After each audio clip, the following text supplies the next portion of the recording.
Thanks for choosing this free Anfield Index podcast. If you'd prefer to listen to this or any of our other shows without adverts, then now's the time to check out Anfield Index Pro. With AI Pro, you can supercharge your entire listening experience. You'll not only get all of our podcasts without the ads, but you'll have them far faster with our Quick Publish feature available exclusively for subscribers. AI Pro also puts you in the heart of our sound studio, with an option to listen to many of our shows live and interact with the podcasters in real time as the shows are recording. Upgrading couldn't be easier. AI Pro is available on all popular podcast platforms, and we have our own apps for Apple and Android. Just head on over to AnfieldIndexPro.com and get started today. Hello and welcome to the Daily Red, your lunchtime catch-up on all things Liverpool FC on the Monday after Liverpool's victory over West Ham United by 1-0 at the weekend. The Reds won the game through a Sadio Mane goal on 27 minutes, and overall, on the balance of play, you would say it was a deserved win. Liverpool had 69% of the ball, 22 shots to their 13, dominated the game for spells, should have scored a couple more, but it wasn't all one-way traffic, and West Ham did have big opportunities in the game. Pablo Fornals broke through, unmarked, lifted the ball over Alisson Becker, but Trent got back brilliantly to clear off the line. Mikel Antonio missed a good chance. He got through a second time. A combination of Andy Robertson and Naby Keita ended that opportunity. Jared Bowen got through. Andy Robertson made an incredible recovery tackle to stop him. Manuel Lanzini found himself basically unmarked 7 yards out. Trent appeared from nowhere and seemed to put him off, and he scooped the ball over the bar. So West Ham had big chances in the game and probably will feel like they should have got something. But we had chances ourselves, aside from the Mane goal, which is excellent work from Naby Keita and Trent Alexander-Arnold to create the opportunity for him. Diaz missed a decent chance. Salah missed a great chance really early on after being played through by Trent. Got through one-on-one with the keeper. Fabianski managed to make a good save. We had a couple of goal-mouth scrambles that should have probably resulted in a goal. We did clearly miss Thiago Alcantara in the game, especially second half. First half, the midfield was very controlled. Henderson, Fabinho and Naby Keita all had good first half performances. Unfortunately, in the second half, only Keita maintained the level. Fabinho got maybe a little bit overrun because Henderson started doing strange things like pressing their goalkeeper needlessly, and Fabinho was having to cover a lot of distance. But it seemed like in that first half, we definitely had more control and more balance. Ibou Konate dealt well with Mikel Antonio for the most part, stood up to him physically, matched his pace comfortably. Jim Beglin would tell you that Konate was uncomfortable for the entirety of the game. It's absolutely not true at all. Van Dijk made one error, a loose back header that put Bowen through. Aside from that, he was usual Virgil levels of flawlessness. Alisson played well. Trent played well. Robbo played well. The front three was a mixed bag. I thought Diaz was the best of the three. Mane was good, but not great. A lot of poor passes, underhit passes in, under people's feet, things like that. And Salah had one of his worst games, I thought, certainly of the season, and maybe in a bit longer than that. Missing that early chance seemed to really frustrate him, and he started trying to beat West Ham by himself, started shooting from silly positions. He was replaced by Diogo Jota. Naby Keita was replaced by James Milner, and we saw Curtis Jones come on for Luis Diaz very late on. and actually have a really good involvement, picked the ball up on the left-hand side of the penalty area and dribbled it into the corner, just ran the clock down. Clever from Curtis. West Ham gave us a game. There's just no way around it. They gave us a game, but they're a good team. So you expect them to give you a game. You expect them to be problematic. They beat us already this season. So we knew it wouldn't be easy.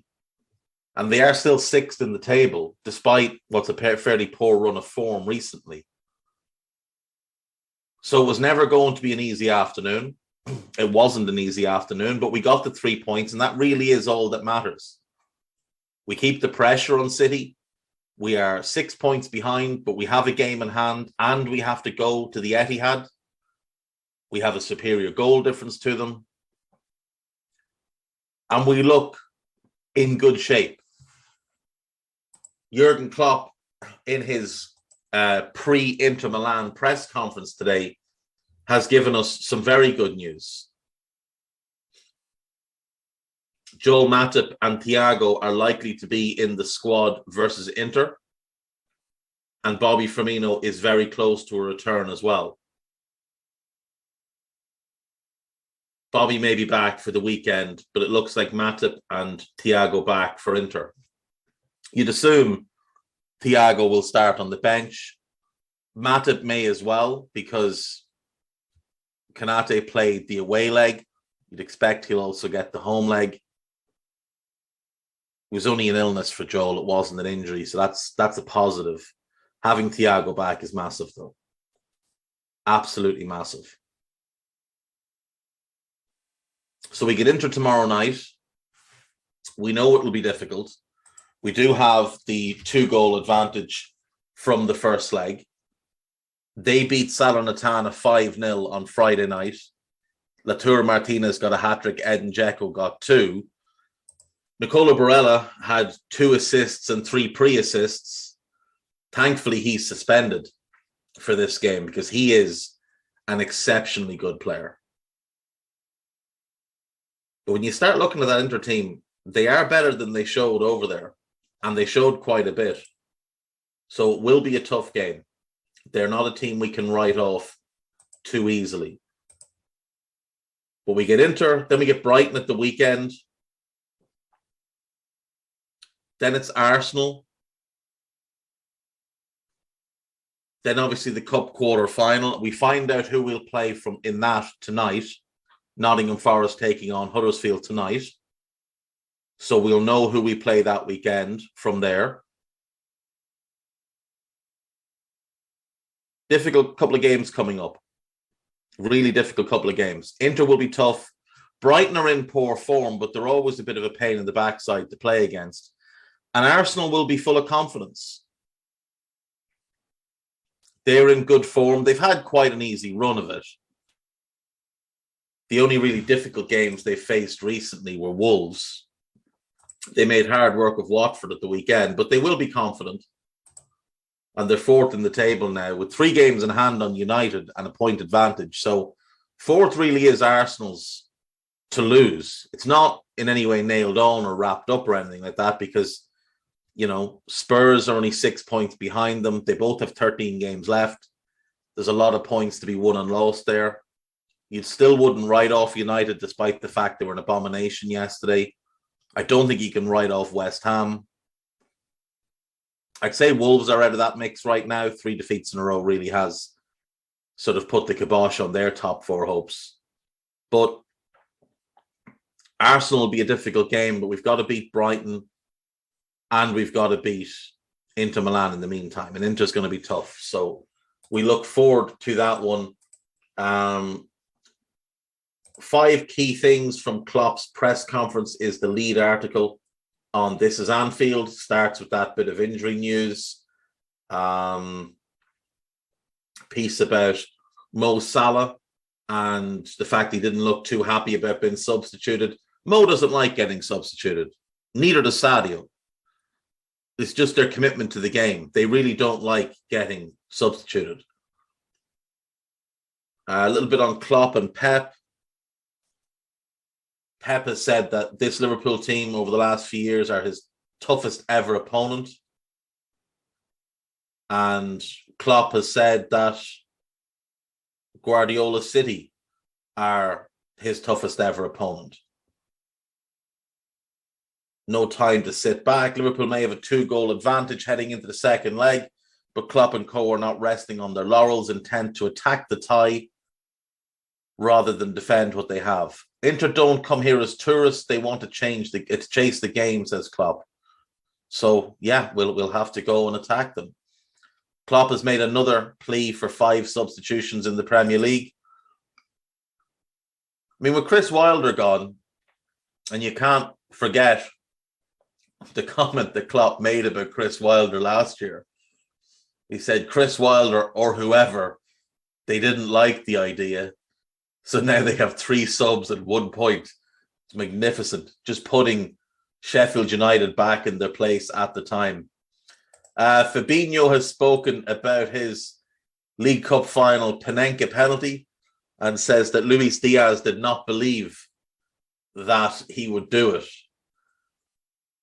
He says, the day before I tried to do a Panenka, but it was just me and Luis Diaz without a goalkeeper. So I tried to shoot like this, and I told him tomorrow if we go to pens, I will shoot like this. He didn't believe me, but when I was walking up to the ball to take the penalty, it was in my mind that I will shoot a Panenka. So yes, it worked. What a penalty. What a penalty. It and the Van Dijk penalties are among the best you'll ever see. Kieran Trippier's come out with some deluded, strange comments. He says that Tottenham thought they were going to win the 2019 Champions League final, but claims the penalty killed it, even though they still had over 90 minutes after the penalty to come back into the game. Very strange. On Liverpool.com, their headline piece there is about the Thiago, Matip and Firmino injury news. There's a piece about Manchester United for reasons known only to them. There is the Media Digest. Let's see what else we have. Piece about Steven Gerrard and Coutinho. Coutinho had an incredible game at the weekend. Absolutely phenomenal game. Nico Williams, there's a piece about him and how Liverpool should make millions on what might be Michael Edwards' final transfer masterstroke. Nico hit the crossbar from 45 yards at the weekend. Okay, so the Media Digest piece. Taki Minamino links inevitable. Minamino's once again been linked with Leeds. His former manager, Jesse Marsh, is there, so that's why. Barcelona give transfer hope. Reported Liverpool transfer target Ronald Araujo has offers on the table to leave the Catalan side, according to Spanish outlet Sport, who say his priority is to remain where he is. He is an exceptional young centre-back, and if we could sign him, it'd be brilliant.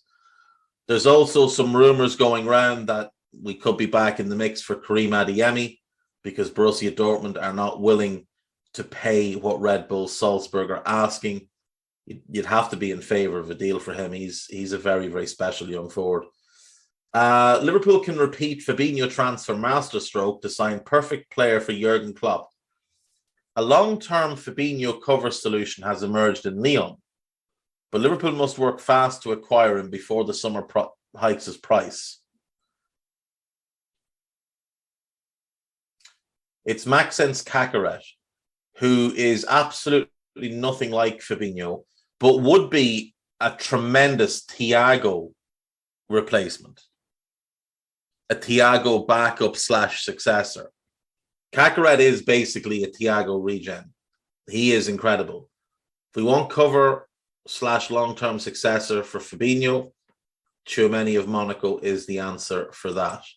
On AnfieldIndex.com, there is a piece put together by Dan Rhodes about the win over West Ham. So do give that one a read there. We have a bunch of podcasts up. The New Money Talks from Friday. Mo Chatra, joined by the brilliant Matt Slater from The Athletic. I'd also recommend people check out the Swiss Rambles thread on Twitter of Chelsea's finances under Roman and what Roman going could mean for them moving forward. There is a post-match Raw from the weekend as well, and obviously a Nina Kauser show. Nina, Kaylin, and Marco all on